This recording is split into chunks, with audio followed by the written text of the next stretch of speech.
Ma'am, what are you doing on this property? This is my home. I'm watering my garden. I need ID. You don't look like you live here. Officer, what is that supposed to mean? I do live here. I'm Judge Patricia Williams. Yeah, we'll see about that.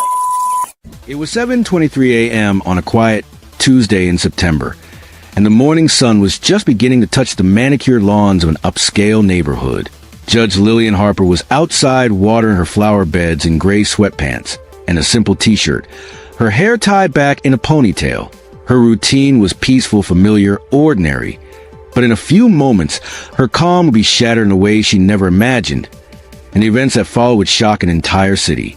Before we go any further, I have to ask you, where are you watching from? Drop your city in the comments, and if you haven't yet, make sure to subscribe, because this story is going to get intense. Lillian had served on the federal bench for over a decade. She was respected for her sharp mind, her fairness, and her unflinching dedication to justice.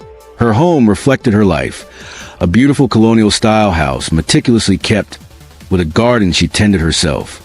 There was nothing unusual about this morning, except that Officer Damon Reed was driving through her neighborhood on what would become a career-defining patrol. Reed had been patrolling for 3 hours when he received a call about a suspicious person moving between houses. The caller described a black woman in casual clothes who appeared out of place. The area was known for its low crime rate, but Reed treated the report as serious. Without checking property records or confirming addresses, he pulled into Lillian's driveway with his lights flashing. Lillian looked up from her roses, confused. A police cruiser had never pulled into her driveway before. She approached the officer with a friendly smile, assuming he might have a routine question or needed directions. She had no idea that in the next minutes, she would be treated as a suspect in her own home. Reed stepped out of the car and immediately demanded, "Ma'am, what are you doing on this property?" "This is my home," Lillian replied calmly. "I'm watering my garden. I need ID." "You don't look like you live here," he shot back. Lillian froze for a brief second, then spoke clearly. "Officer, I do live here. My name is Judge Lillian Harper." Reed didn't pause. He just stared, unconvinced. "Yeah, we'll see about that." Her heart sank. She had faced tough litigants, aggressive lawyers, and even criminals in court, but nothing had prepared her for being doubted in her own driveway. She stepped inside to fetch her driver's license and some mail to prove her residence. When she returned, Reed examined the documents, but his expression remained skeptical. "These could be fake," he said, pointing to her ID. He picked up the mail. "Or maybe you stole this." The absurdity was almost surreal. Lillian was calm, but inside a storm was building. She had done nothing wrong. She was home. She had identification. She had witnesses, all neighbors who could confirm she lived there. Yet Reed continued his aggressive questioning. "Why are you questioning me in my own yard?" she asked. "Has there been a crime?" Reed's answer was vague. "Someone called about suspicious activity. You matched the description." Lillian pulled out her phone and started recording. "I have the right to record a public officer performing their duties," she said firmly. Reed's demeanor changed slightly, but he pressed on. He told her to put the phone away. She refused. "What exactly are you investigating?" she asked. "Since I provided ID proving I live here." Instead of backing down, Reed laughed. "If you're really a federal judge, you wouldn't be dressed like this. Probably lying to get out of trouble." Her eyes widened. She was being mocked. She offered to show her judicial identification, but Reed dismissed it. He insisted he would search her property. Lillian calmly told him he had no right without a warrant. Meanwhile, neighbors began to notice the commotion. An elderly woman from 3 houses down, Mrs. Carmichael, stepped forward. "Judge Harper has lived here for nearly 20 years. You're making a mistake," she said. Reed ignored her, insisting she was being deceptive. Lillian realized the situation was escalating beyond reason. She continued filming, documenting every word. The tension was rising, and it was about to explode. Within minutes, backup officers arrived. Officers Nana Ellis and Daniel Park stepped out, quickly assessing the scene. Ellis approached Lillian and listened to her calmly explain the situation. She could see immediately that something had gone horribly wrong. Park went to Reed and asked what had prompted the stop. His answers were contradictory, vague, and unconvincing. Robert Kim, Lillian's next-door neighbor and an attorney, approached and confirmed her identity, yet Reed refused to relent. He told the other officers that she was being untruthful. Lillian's voice remained steady. "I'm a federal judge," she said. "I've shown you ID. You have no evidence of wrongdoing. This is harassment." Ellis pulled Reed aside. "You need to end this now," she said firmly. "There's overwhelming proof she's telling the truth." Reed refused. He wanted to verify her identity with a courthouse. Ellis argued they were standing in front of her own home with multiple forms of ID and neighbors confirming who she was. But Reed was determined. The tension escalated to a point where Reed reached for Lillian, trying to handcuff her. She did not resist, but she stated loudly, "I do not consent. This is unlawful. You have no probable cause." Park intervened physically, stopping Reed. Neighbors were watching, shocked. Some were filming. Tears and gasps rippled through the crowd. The scene was chaotic. Yet Lillian stayed composed, making a final attempt at reason. "This could have been a simple misunderstanding, but your refusal to see the truth is turning this into a civil rights violation," she said. Reed finally released her, but not before issuing a false citation with incorrect information. Lillian pointed out the errors. Ellis shook her head. Reed crumpled the citation and threw it on her lawn. 45 minutes later, the officers left. Lillian stood in her driveway, surrounded by neighbors, holding her phone with video evidence. She knew this would not end quietly. This was bigger than one morning disruption. This was about accountability, civil rights, and exposing a pattern of misconduct that had been ignored for far too long. From her home office, she began documenting every detail: the times, quotes, behaviors, and the officers' actions. She emailed backups of the video to multiple accounts and called her friend and colleague, Judge Martin Caldwell. He was shocked by her story and advised immediate action. Within 2 hours, complaints had been filed with multiple oversight agencies, including the FBI's Civil Rights Division. The FBI's response was swift. Agents arrived that afternoon to review her footage and interview neighbors. Lillian's recordings, coupled with eyewitness accounts, painted a damning picture. Special Agent Lisa Howard told Lillian that this was one of the most blatant cases of racial profiling she had seen in decades. And just like that, a routine morning in Lillian Harper's garden had transformed into a federal civil rights case with national implications. By the afternoon of that same day, Judge Lillian Harper was already at the center of a federal investigation. FBI agents had arrived at her home, reviewing her video evidence while neighbors gave statements corroborating her account. The calm, routine morning had transformed into a legal and moral crisis for the city's police department. Special Agent Lisa Howard led the investigation. She was a seasoned professional with decades of experience handling civil rights violations and police misconduct. Sitting in Lillian's living room, Howard studied the video closely. Every second revealed Officer Damon Reed's escalating aggression, his refusal to believe multiple forms of identification, and his dismissal of neighbors' testimony. "This behavior isn't just reckless," Howard said. "It's a pattern. And from what we've seen so far, it's not the first time Reed has done this." Lillian listened, tried to remain composed. She had encountered countless cases in court where civil rights were violated, but experiencing it firsthand was different. How could someone like him continue patrolling without consequences? She asked. Howard explained what a preliminary investigation had uncovered. Over the past 6 years, Reed had amassed 43 complaints from citizens, 31 of which involved racial profiling or excessive force. Each time, internal investigations either dismissed the complaint or minimized its significance. Documentation had been altered or ignored, and discipline had been almost non-existent.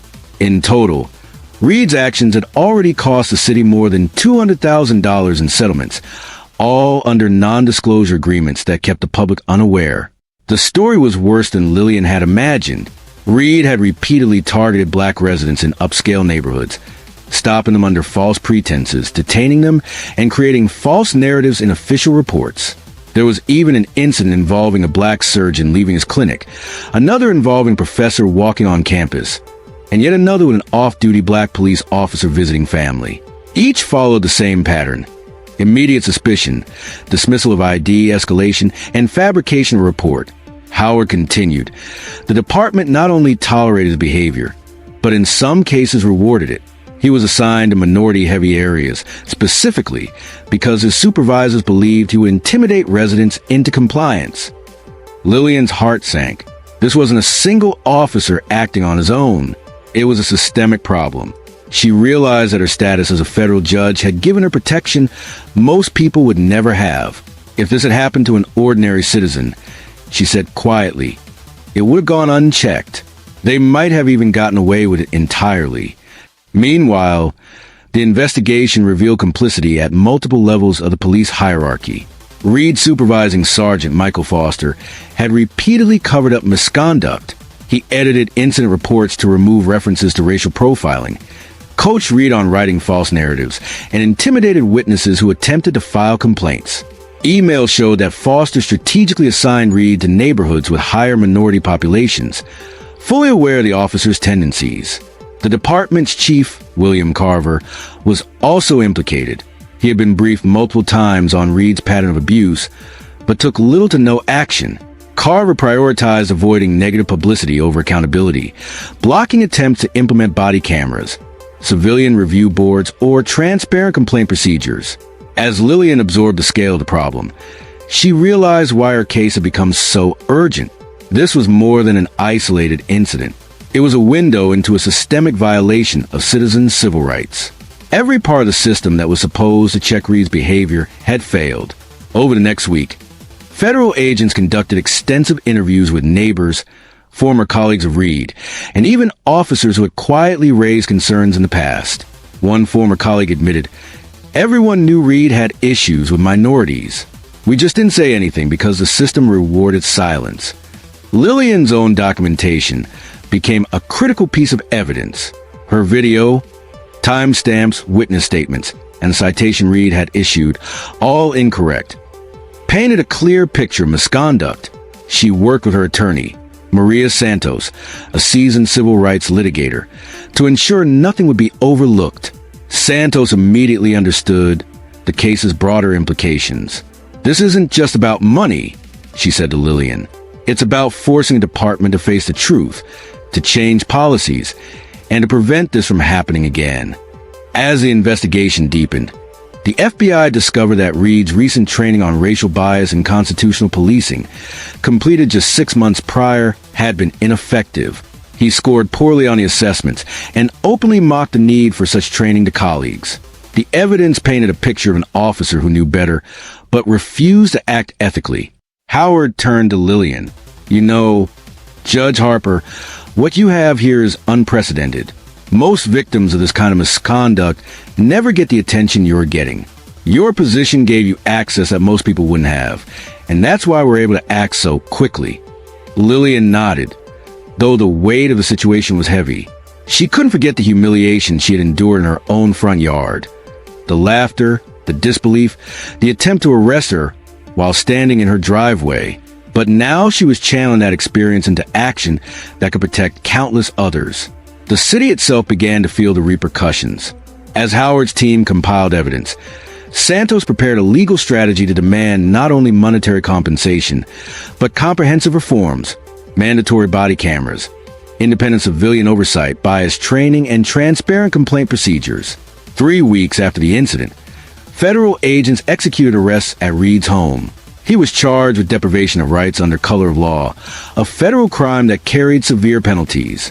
His supervising sergeant, Michael Foster, faced conspiracy and obstruction of justice charges for destroying evidence and falsifying official documents, and Chief Carver resigned in disgrace, though investigations into his role continued.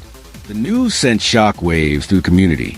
Residents who had previously ignored minor complaints about the police suddenly realized the scale of the misconduct and cover-ups. Local media reported the FBI's findings, and public outrage grew quickly. Lillian's story had become a symbol of accountability and justice in the face of systemic failure. At the same time, Lillian and Santos began negotiating with the city for a settlement. The initial offer was $750,000, reflecting the undeniable evidence and the city's desire to limit damage. But Lillian's focus wasn't just financial. She demanded policy changes that would prevent future abuses. Santos strategically leaked information to journalists, ensuring the public knew the full extent of Reed's misconduct. Pressure mounted on city officials. Citizens demanded reform. The mayor, once defensive of the police department, announced support for systemic changes, including the reforms Lillian had requested. Every revelation strengthened Lillian's case.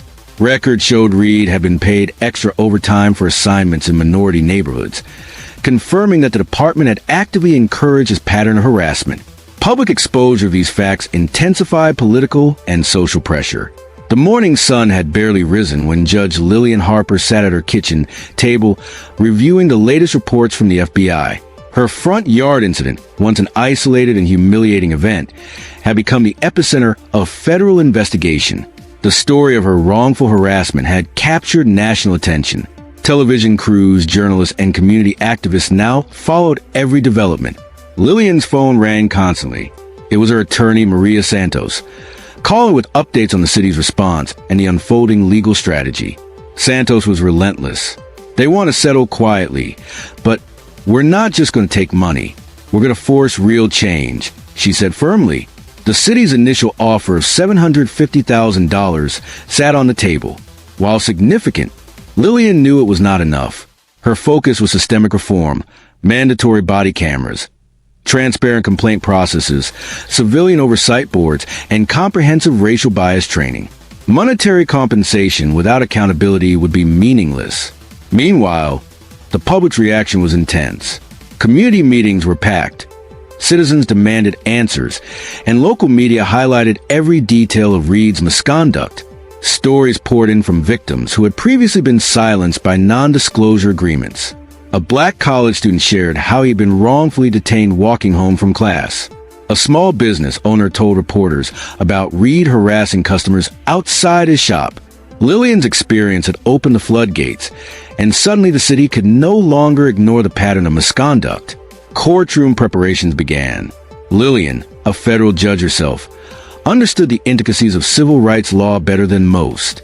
She meticulously documented every interaction, every timestamp video, and every statement from neighbors. These records became the backbone of a case that was no longer just about her. It was about exposing systemic failures that endangered countless citizens. In the courtroom, Maria Santos presented the evidence with precision. She highlighted Reed's 6-year history of complaints, the internal cover-ups by supervising officers, and the deliberate inaction of the police chief. The judge presiding over the case listened intently, acknowledging the unprecedented nature of the evidence. The facts in front of this court demonstrate more than negligence, Santos stated during one hearing. They demonstrate a deliberate pattern of racial profiling and abuse of power that has been systematically ignored.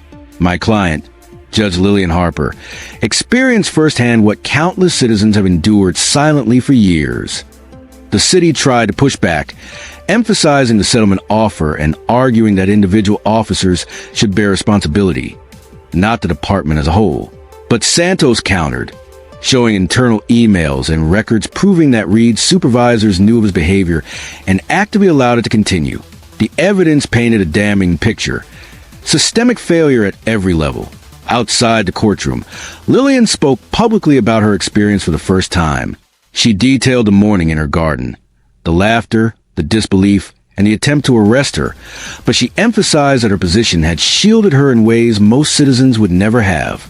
If I hadn't been a federal judge with legal knowledge and resources, she told reporters, Reed's actions might have gone unchecked and I wouldn't be standing here today. This case proves the system fails when ordinary citizens cannot protect themselves. The emotional impact of her testimony resonated widely. Other victims appeared alongside her at city council meetings and press conferences, giving accounts of Reed's harassment. The combination of first-hand testimony, video evidence, and the FBI's findings created overwhelming pressure on city officials. As the trial progressed, one dramatic moment stood out. Reed's attorney attempted to discredit Lillian's video evidence, claiming the officer had acted within department policy. Lillian calmly addressed the court. I was standing in my own front yard, watering my garden. My identification, mail, and neighbors confirmed my residency. Yet Officer Reed refused to acknowledge reality. If this isn't evidence of misconduct, I don't know what is. The courtroom murmured. The weight of the evidence was undeniable.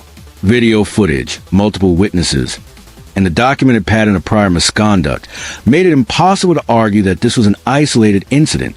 Back at City Hall, officials scrambled.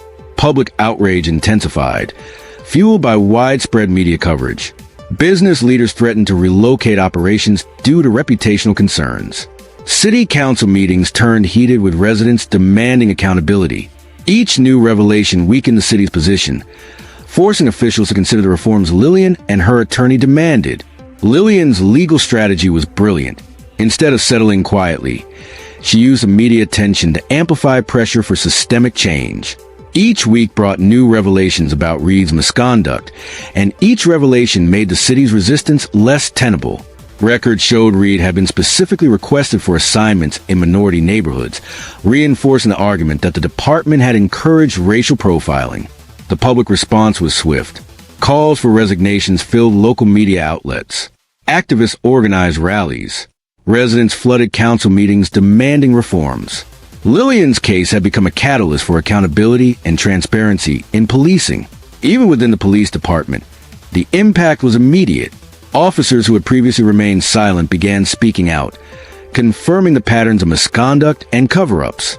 Sergeant Foster and Chief Carver faced increasing scrutiny, with their careers unraveling rapidly. The courtroom drama was intense. Every day, Lillian's video footage, testimonies from neighbors, and evidence from the FBI reinforced the severity of Reed's behavior. The city had no choice but to acknowledge wrongdoing. The $750,000 settlement offer was finally accepted, but only after it included the structural reforms Lillian demanded. Judge Lillian Harper had transformed a humiliating, threatening mourning into a national story of justice. Her courage and meticulous documentation had not only secured compensation for herself, but forced the city to confront deep systemic issues. As the city implemented reforms, officers received mandatory racial bias training. Body cameras became standard, and civilian oversight boards were established. Policies that shielded misconduct were dismantled, creating safeguards for future generations. And yet, Lillian never forgot the moment in her front yard. The disbelief, the laughter, and the attempt to arrest her. It was a reminder of why the fight for accountability was so necessary. Her morning garden routine had become a powerful lesson. Even one person, armed with courage, evidence, and knowledge, could force systemic change. The morning after the settlement was announced, Judge Lillian Harper sat at her kitchen table once again. But this time there was a sense of closure mingled with reflection. The $750,000 settlement was significant, but more importantly, it marked the beginning of systemic change in a police department that had allowed misconduct to thrive for years. The city had agreed to implement mandatory body cameras, independent civilian oversight boards, transparent complaint procedures, and regular racial bias training for all officers. Even with the settlement finalized, the public spotlight remained intense. News outlets ran repeated stories on Officer Damon Reed's 6-year history of racial profiling and excessive force complaints. Citizens who had remained silent for years now came forward, emboldened by Lillian's courage. Each new testimony reinforced the evidence that Reed was not an anomaly, but a symptom of a systemic failure in the police department. The FBI investigation had revealed that Reed's supervising sergeant, Michael Foster, and the police chief, William Carver, had both been complicit in allowing his behavior to continue unchecked. Foster faced federal charges for conspiracy and obstruction of justice, while Carver resigned in disgrace as investigations continued into his deliberate inaction. Their careers, once considered untouchable, were effectively ended. Lillian met with Maria Santos one afternoon to review the final reforms. "This is more than a settlement," Santos said. "You've set a precedent that citizens, regardless of status, can demand accountability. You've also made it clear to departments everywhere that misconduct will not be ignored." Lillian nodded, remembering the terror she felt that morning in her driveway. The laughter, the disbelief, and the attempt to arrest her were memories she could never forget, but she had channeled that fear into action that would protect countless others. Meanwhile, the city began the painstaking process of implementing the reforms. Body cameras were issued to every patrol officer. Training programs on constitutional policing and racial bias were overhauled. Civilian review boards were empowered to investigate complaints independently, with authority to enforce disciplinary actions. Complaint procedures were simplified and made public, ensuring that citizens could report misconduct without fear of retaliation or dismissal. Public reaction was overwhelmingly positive. Community meetings filled with residents who had long been frustrated with the police department and now had a voice. Lillian's story became a symbol of accountability and justice, showing that courage and evidence could overcome systemic negligence. Local activists credited her for opening the door to reform that had been long overdue. In parallel, Officer Reed faced federal charges of deprivation of rights under color of law. The evidence was overwhelming. The videotape harassment of Lillian, witness testimonies, and the documented history of prior complaints painted a clear picture of repeated misconduct. His arrest 3 weeks after the incident had been a turning point, signaling that the justice system would not tolerate blatant abuse of authority. Sergeant Foster's conspiracy and obstruction of justice charges sent a clear message to supervisors who might consider covering up misconduct. Carver's resignation underscored the accountability expected at the highest levels of leadership. The department, once resistant to change, now had no choice but to embrace reform. Lillian's testimony before the city council became a landmark moment. She spoke not just about the humiliation and threats she endured, but about the broader implications for ordinary citizens. "If this can happen to me," she told council members, "they can happen to anyone. Citizens deserve protection from those sworn to serve them. This is not about punishment alone. It is about ensuring that justice is accessible to everyone, regardless of race, income, or status." Her words resonated deeply. Other victims, previously silenced by non-disclosure agreements, stepped forward to share their experiences. A young woman recounted being harassed by Reed outside her apartment complex. A retired teacher spoke about repeated stops on her way home from a grocery store. The public exposure of these stories pressured the city to follow through on the reforms Lillian demanded. The media coverage amplified the impact. Stories of Reed's misconduct, the cover-up by Foster and Carver, and the city's eventual reforms were broadcast nationally. Citizens across the country began questioning similar patterns in their own local police departments. Lillian's case became a model for addressing civil rights violations and ensuring accountability in law enforcement. Months later, Lillian walked through her garden again, the same space where her ordeal had begun. The flowers bloomed, the morning sun glimmered on freshly watered soil, and for the first time since that Tuesday, she felt a sense of peace. Her courage and meticulous preparation had brought justice not just for herself, but for the community. The $750,000 settlement was only part of the story. The true victory was structural change. Officers were now required to follow clear protocols. Complaints could no longer be ignored, and citizens could expect accountability. The systemic failures that had allowed Reed's misconduct to flourish were being dismantled one policy at a time. Lillian understood that change was never immediate. Culture within the police department would take time to shift, and oversight mechanisms would need consistent enforcement. But she had proven that courage, evidence, and legal knowledge could overcome systemic negligence. The city, once embarrassed by the national spotlight, now had a roadmap for ethical policing. Officers were reminded that their duty was to protect all citizens, not to profile or intimidate. Supervisors were held accountable for oversight failures, ensuring that future misconduct could be addressed swiftly. For Lillian, the experience left a lasting impression. The morning in her garden had been ordinary, peaceful, and routine, until it became a crucible that tested every part of the justice system. What followed was extraordinary. The exposure of misconduct, federal investigations, arrests of high-ranking officers, public outrage, and ultimately systemic reform. As she looked over her garden one last time before heading into the courthouse for another day of hearings, Lillian reflected on the journey. Justice, she realized, often required persistence, courage, and an unwavering commitment to the truth. Her story was no longer just about her. It was a testament to the power of accountability and the importance of protecting civil rights. The city had paid $750,000 in compensation, yes, but the lessons learned extended far beyond money. Policies were rewritten, officers were retrained, and citizens could now feel a measure of security that had been absent for far too long. Lillian Harper had turned an unjust morning into a historic moment for civil rights and police reform, ensuring that future citizens could enjoy the safety and dignity they deserved. And so, the story of Morning Garden, a racially motivated stop, and one federal judge's courage became a landmark case.